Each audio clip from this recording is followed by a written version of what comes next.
Alors, Shalom, bien-aimé, c'est encore la sœur Sandrine, la servante de l'Éternel. Je reviens vers vous pour une nouvelle vidéo. Alors, je vais exhorter quelqu'un aujourd'hui. Voilà. On va lire, le livre d'Esther. Mon message d'aujourd'hui va s'intituler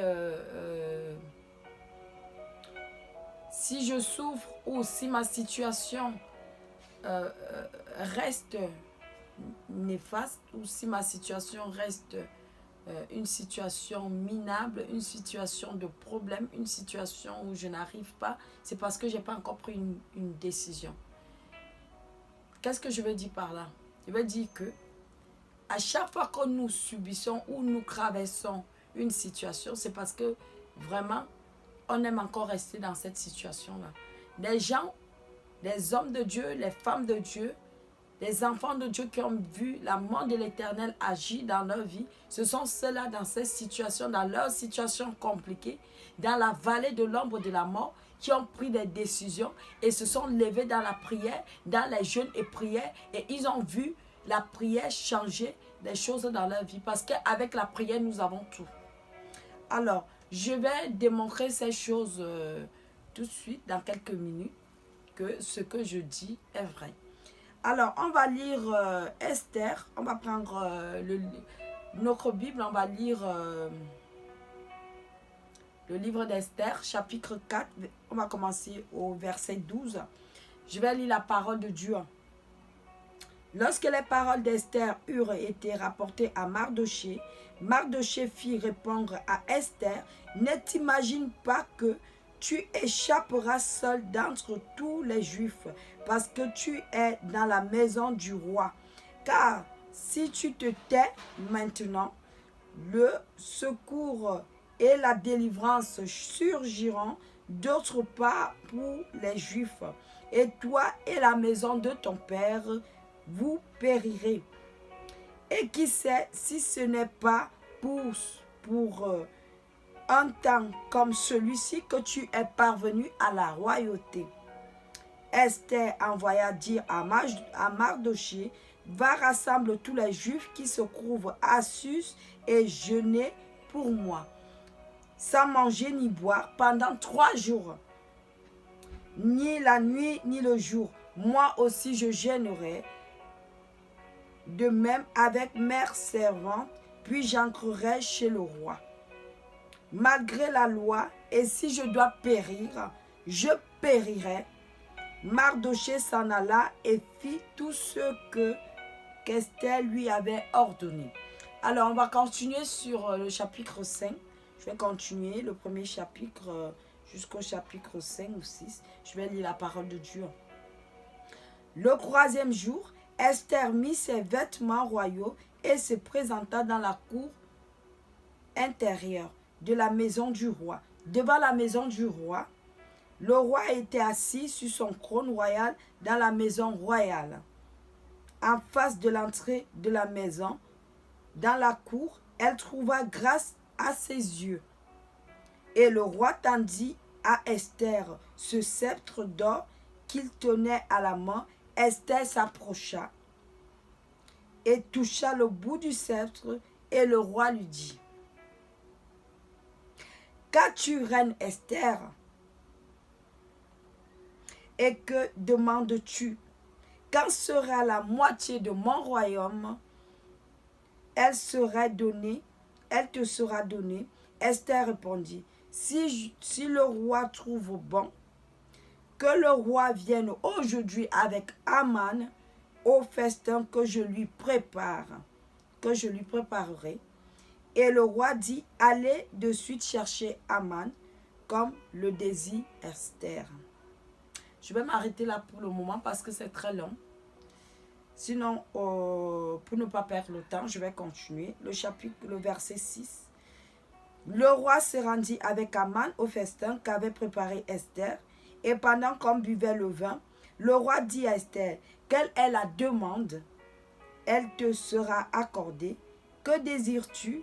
Quand serait la moitié de mon royaume, tu l'obtiendras. » Esther répondit, voici ce que je demande et ce que je désire.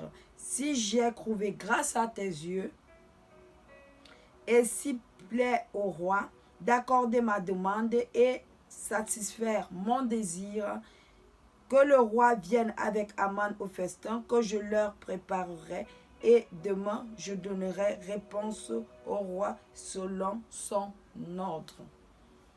Je vais lire le reste après. Je vais commencer à décortiquer. On va venir sur mon message. Alors, que le Saint-Esprit m'aide aujourd'hui. Voilà. Et que ma bouche soit sa bouche aujourd'hui.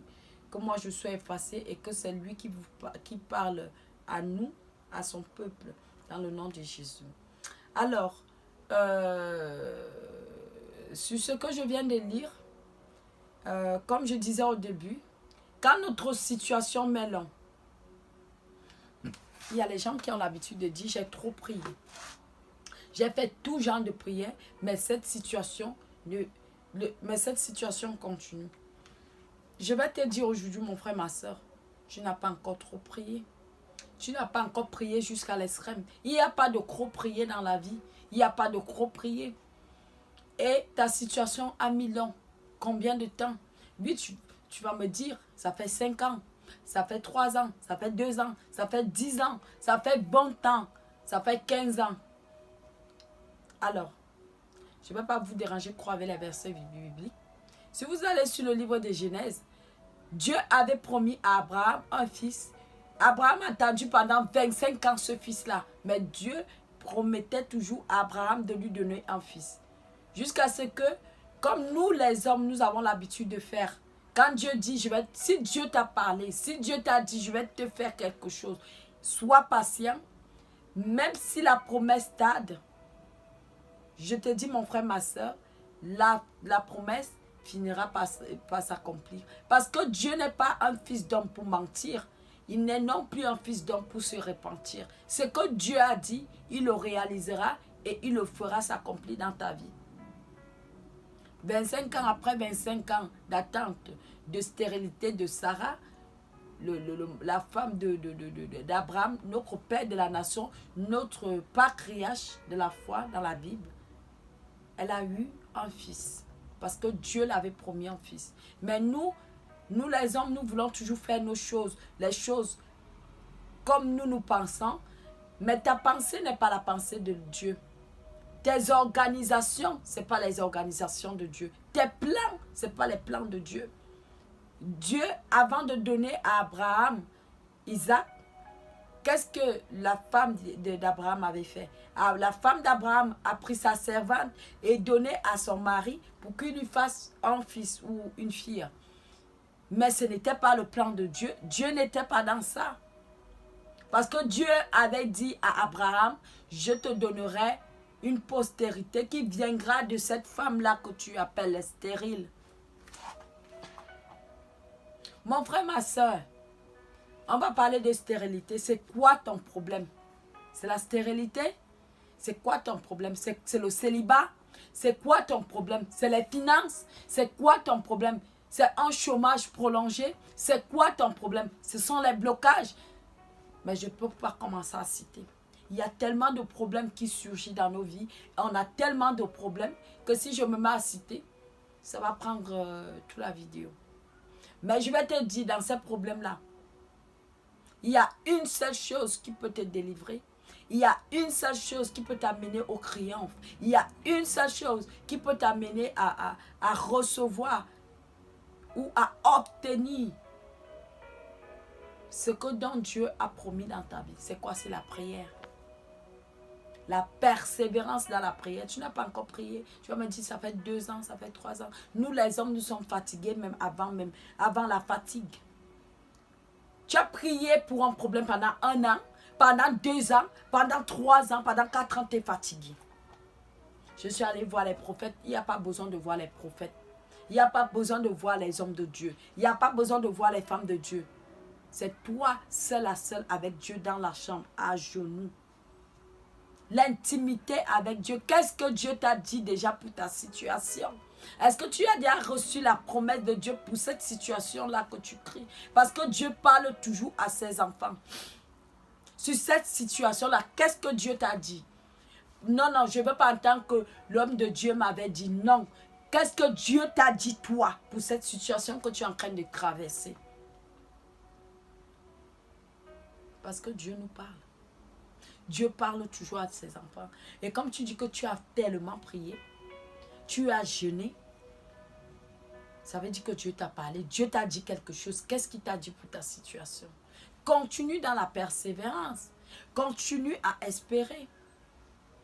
Il y a parfois dans la vie, vous savez, c'est notre âme qui nous dérange, nous les hommes, nous les humains. L'âme de l'homme, la chair de l'homme ne veut pas laisser l'homme tranquille. C'est ton âme même qui commence à chuchoter, à murmurer. Et ton Dieu là, il a dit quoi? Mais pourquoi ça prend le temps? Dis à ton âme. C'est écrit dans Psaume. David a parlé dans Psaume. Mon âme, pourquoi me persécutes-tu? Crois en l'Éternel. Loue l'Éternel. Parlez à votre âme. Dites à ton âme, dis à ta chair, dis à ton intérieur que même si ça monte, ça descend noir ou blanc, Dieu a promis me donner des enfants. Dieu a promis me donner de mari. Dieu a promis changer cette situation. Et il le fera. Vous voyez ce qu'on vient de lire sur Esther. Quand j'ai lu le chapitre, quand j'ai dit le verset 16. Attendez d'abord, le verset 12. Mardoché dit quoi à sa nièce? Parce que Esther, c'était la nièce de Mardoché. C'était l'enfant de... Voilà. Il dit à sa nièce, ne crois pas que... Parce que tu es dans la maison du roi, comme tu es devenue reine, ne crois pas que si on tue tous les juifs, que toi on ne va pas te tuer. Ne crois pas ça.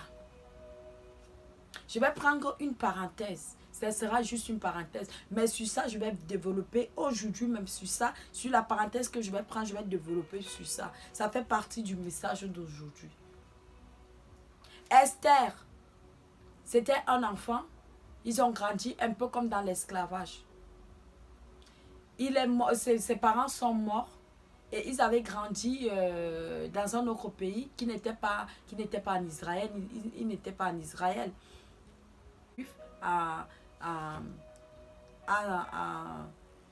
Comment on appelle en Sus. Et alors, Esther était la fille de son oncle.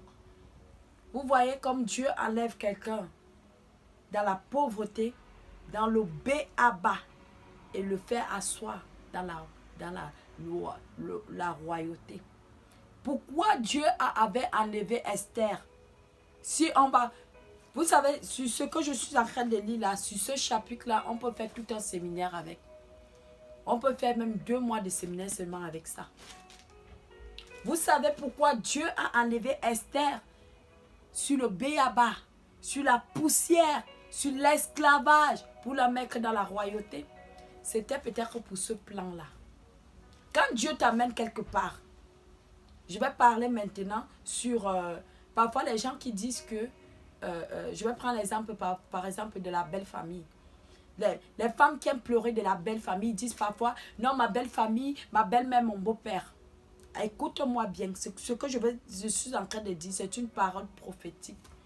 Que beaucoup de femmes de Dieu, des femmes, pas des femmes de Dieu, qu'est-ce que je veux dire? Des femmes, des enfants de Dieu ne connaissent pas.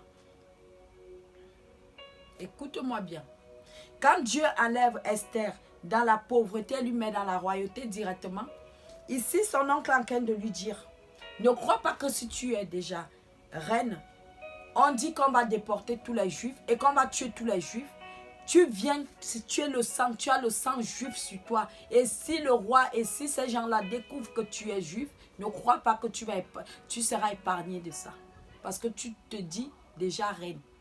Et même si tu refuses de secourir ta nation, ton peuple juif, parce que toi, tu peux secourir ton peuple juif, Dieu suscitera toujours quelqu'un ou quelque chose pour faire sortir sa nation de cet embrouille-là. Et Mardochée avait raison. Mardochée avait raison. C'est ce qui était déjà dit. C'était une sentence qui était déjà là. Qu'il fallait que tous les Juifs meurent. Qu'il fallait tuer tous les Juifs. Il fallait déporter tous les... Il fallait les tuer. Non, il ne fallait même pas les déporter. Il fallait tuer tous les Juifs. C'était une sentence qui était déjà là. Et Esther était bien positionnée pour faire sortir son peuple de cette sentence-là. Et comment Esther pouvait faire sortir son peuple de cette sentence-là? Ce n'était pas juste par sa beauté. Ce n'était pas juste comme les femmes maintenant. Il y a les femmes qui ne pensent pas spirituellement. Elles pensent pas le make-up. Elles pensent seulement parce que Dieu nous a mis nos parties de femmes. C'est pas ça. Réfléchis, femme. Ta belle famille va te faire. Ta belle famille ceci, ta belle famille cela. Peut-être que c'est même une famille qui ne connaît pas Dieu. Si Dieu t'a amené dans cette famille-là, c'est que c'est toi tu amènes la lumière dans cette famille-là. Ma soeur, ne réfléchis pas avec le make-up. Ne réfléchis pas avec nos parties de femmes. Pas, le mariage, c'est pas seulement on entre dans la chambre, moi et mon mari, on fait les... C'est pas ça. C'est pas ça.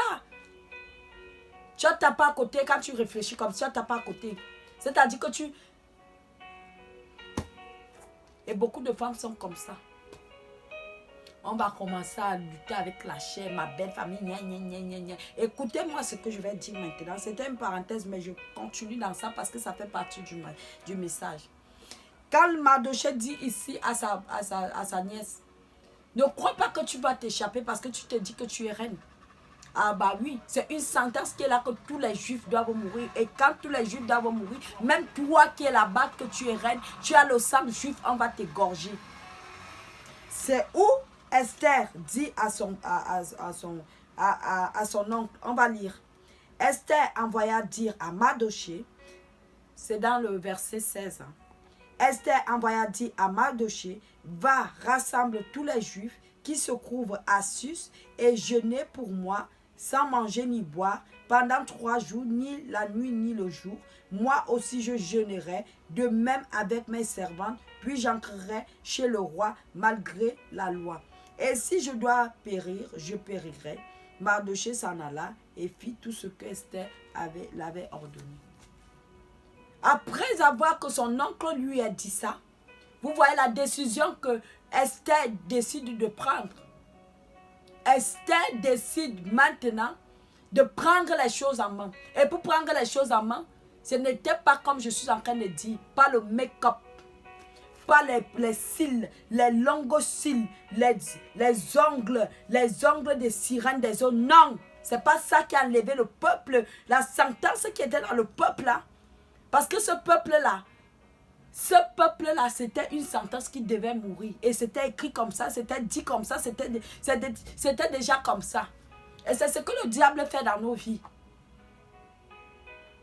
Ce que Aman a fait au peuple des Juifs, qu'il fallait mourir, c'est ce que le diable fait dans nos vies. Il a déjà mis la sentence dans ta vie que toi, tu n'auras pas des enfants. Toi, tu ne peux pas te marier. La sentence est là. Et qu'est-ce qui peut enlever cette sentence-là? C'est la prière. Vous voyez bien ici. Prenez vos Bibles. C'est ici. Ce n'est pas moi qui ai inventé. Je vais relire. Esther envoya dire à Mardochée, va rassembler tous les Juifs qui se trouvent à Sus et jeûner pour moi sans manger ni boire. Sans manger ni boire. Les chrétiens de maintenant n'aiment plus jeûner. Vous n'aimez pas jeûner. Le chrétien n'aime pas jeûner. Il n'aime pas un peu laisser un peu l'hamburger. Laisser un peu les hamburgers. Si tu veux voir ta vie changer, laisse un peu ça. Depuis que tu manges, ça t'a donné quoi? Depuis que tu dors, ça t'a donné quoi? Est-ce que toi, depuis que tu es chrétien, tu vas me dire que oui, je priais. Quand j'étais en Afrique, quand j'étais à Kinshasa, quand je montais à la montagne, je priais, je prie. Souvent, quand ils arrivent ici, vous ne priez plus.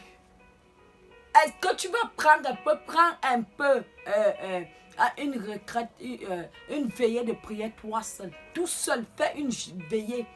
Une veillée que tu ne dors pas. Toute la nuit, tu invoques l'Éternel. Si tu es marié, tu ne dis pas ton mari. Mon chéri, aujourd'hui là, c'est aujourd'hui. Je veux la face de l'Éternel. Dieu doit me montrer sa face aujourd'hui. Je vais chercher la face de mon Créateur pour ce problème qui nous dérange. Ou tu appelles ton mari, viens, on va chercher la face de l'Éternel. Est-ce que tu l'as déjà fait? Hamburger, matin, midi, soir. Oh, McDo. Oh, semoule. Oh, le poulet fumé, poulet rôti. Aïe, aïe, aïe. Mais comment ta situation va changer? Toujours avec les trucs sur Facebook, tu regardes la nourriture. Oh, demain, je vais manger ça. Demain, je vais manger. Depuis que tu manges, ça t'a donné quoi? Depuis que tu manges, prends-toi un peu en charge. Depuis que tu manges, ça t'a donné quoi? Depuis que tu dors, c'est comme ça que ta vie dort. Et c'est comme ça que le diable a mis la sentence. Vous avez vu ici? C'est une sentence qui était là. C'est comme ça que c'est ce qui se passe dans le monde spirituel. Vous savez, la Bible ici nous montre tout ce qui se passe dans le monde spirituel. C'est comme ça que ça se passe. La sentence était là que tous les juifs doivent mourir. Et qu'est-ce qui a enlevé cette sentence-là? Le jeûne et prière. C'est-à-dire qu'Esther n'a pas prié seule, elle n'a pas jeûné seule. Tout le peuple, elle a envoyé son oncle dit aux autres de jeûner. Elle-même, elle entrait dans sa chambre avec ses servantes. Jeûner, prier, implorer la face de l'Éternel pour que la situation change.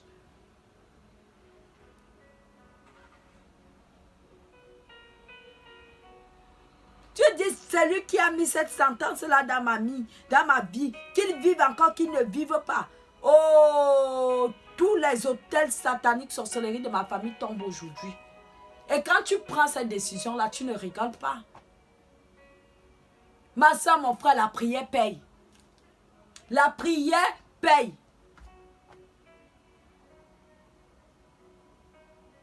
La personne qui va vous dire le contraire, il est en train de vous induire en erreur. C'est-à-dire qu'il joue même avec votre vie. La prière paye. Depuis que tu pries 20 minutes, 30 minutes, 1 heure, tu n'as pas vu. Change ta façon de prier. Depuis que j'ai prié, je n'ai pas vu. Je suis parti voir les prophètes, je ne parle pas de prophètes. Depuis que tu pries, tu as prié quoi? Tu as prié plus que qui? Tu as prié plus qu'Abraham, 25 ans de stérilité. Tu as prié plus que David quand son fils, comment on appelle, quand son fils le poursuivait pour le tuer là. Je crois que David a fui en Israël, je crois, 7 ans.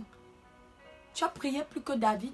Mais l'Éternel était avec lui. Mais ça n'a pas empêché que son fils de poursuivre nuit et son propre fils. Hein, ce n'est pas le fils de son oncle. Son propre fils de poursuivre nuit et jour. Absalom, on l'appelait. Hein? Tu as prié plus que lui. Tu as dit non, ça fait longtemps. Donc, du coup, comme ça fait longtemps, tu as trop prié, tu t'es couché sur ces oreillers que ça ne va pas changer. Tu t'es couché sur la situation là, ça ne va pas changer. Et quand tu te couches, peut-être quand tu priais, Dieu était en train d'accélérer un ange pour venir te donner ta réponse. Maintenant, tu as baissé les bras. L'ange qui devait venir, ou l'ange était même déjà venu. Vous savez les problèmes qui se passent quand nous les enfants de Dieu, on prie. Ce qui se passe, il y a un combat.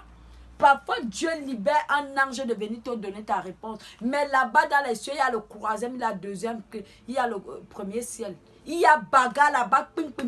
Si toi, tu ne continues pas à prier ici, comment la prière, là, comment ça va faire à ce que l'ange ne soit pas... On ne libère pas l'ange. Parce que là-bas, il y a les principautés. Les esprits méchants dans les airs. Pas ce que vous vous appelez alors sorcellerie. Là-bas, c'est le haut niveau. Ah oui. Ce qui se passe dans l'air là, l'air qu'on ne voit pas là, le premier, deuxième, c'est le haut niveau. C'est-à-dire que Dieu a libéré ta bénédiction pour que l'ange vienne te donner ta bénédiction. La réponse, on a attrapé l'ange là-bas. Si vous voulez savoir ce que je suis en train de dire, allez lire sur le livre allez lire sur le livre de Daniel. Daniel avait prié.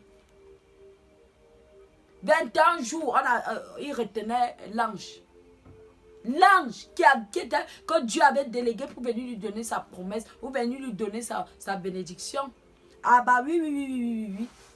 C'est pourquoi il faut prier ça. Il faut prier. Dieu a déjà entendu. Dieu a même déjà libéré. Mais l'ange est dans les ailes là. Les principautés ont attrapé l'ange qui ne descendait pas avec. Et toi, tu lâches la prière. Comment tu lâches la prière? Tu lâches la prière, pourquoi? Il faut prier tout genre de prière. Quand tu cherches quelque chose, quand tu veux quelque chose devant l'Éternel. C'est écrit dans la parole de Dieu. Fais tout genre de prière. Et si tu vois que tu as à prier comme ça ne marche pas, change ta façon de prier. Je vais encore vous donner un secret. Il y a une façon de prier maintenant. Tu cherches une heure. Que maintenant là, chaque 20 heures, chaque 22 heures, chaque 23 heures, je suis devant la face de l'Éternel. Et il faut que ça soit comme ça. Il faut que ça soit comme ça. À 23 heures, pile, tu es déjà là. Le jour que Dieu envoie son ange, qu'à l'heure là, tu es là. Et à l'endroit d'habitude que tu es là, tu dois être là. Parfois, les anges viennent avec les réponses. Ils cherchent la personne. À 22 heures, elle était souvent là, mais elle n'est pas là. Même l'endroit où elle avait l'habitude, elle n'est pas là. Elle n'est pas là.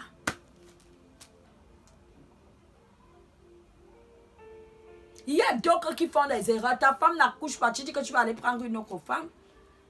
Mais mon frère, ma soeur, mais ça ne va pas. Tu n'as encore rien compris. Bah non, tu n'as encore rien compris. Tu dis que tu es chrétien, mais tu n'es pas chrétien. Dieu a envie de déverser une gloire dans votre couple. Dieu a envie de déverser quelque chose. Si Dieu t'a dans la promesse, c'est qu'il est en train de travailler avec toi. Il est en train de travailler. L'enfant, c'est quoi Dieu? Qu'est-ce que tu appelles à Dieu l'enfant? À Zambouam. Tu appelles quoi Dieu l'enfant? C'est les bonbons. Comment ma mère spirituelle dit souvent. Dieu a envie de faire de toi un... C'est-à-dire, Dieu a envie de faire de toi sa bouche, que quand tu parles, la nation entière. Donc, il ne va pas te donner un enfant, il ne va pas te donner 2 enfants. Il veut te donner des enfants spirituels. C'est plus que l'enfant que tu as accouché. Tu as les enfants spirituels, tu es riche. Toi qui vas sauver la nation, tu vas parler, les gens qui étaient dans la grotte, ceux qui étaient dans la prostitution, ils se répandent, ils viennent en Jésus. Tu ne veux pas de ça? C'est quoi ces histoires-là que Dieu a tardé, gros? On va aller prendre une autre femme. Quand tu vas alors prendre une autre femme, Dieu a déjà délégué l'ange pour venir donner l'enfant. Quand il vient comme ça, ce n'est pas la personne que tu demandais l'enfant. On ne trouve pas la femme. C'est une autre femme avec qui tu es. C'est une autre femme avec qui tu es.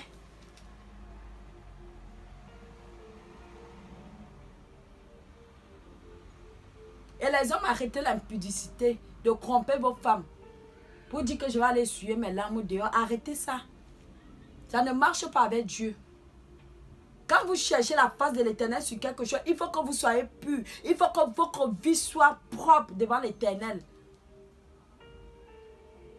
Arrête, si tu fais tes choses que tu vas aller tromper ta femme, tu vas aller faire... Tu es en train d'arrêter votre bénédiction. Ne cherchez même pas. Ne cherchez pas. C'est toi qui es la cause même du retard de ce problème-là.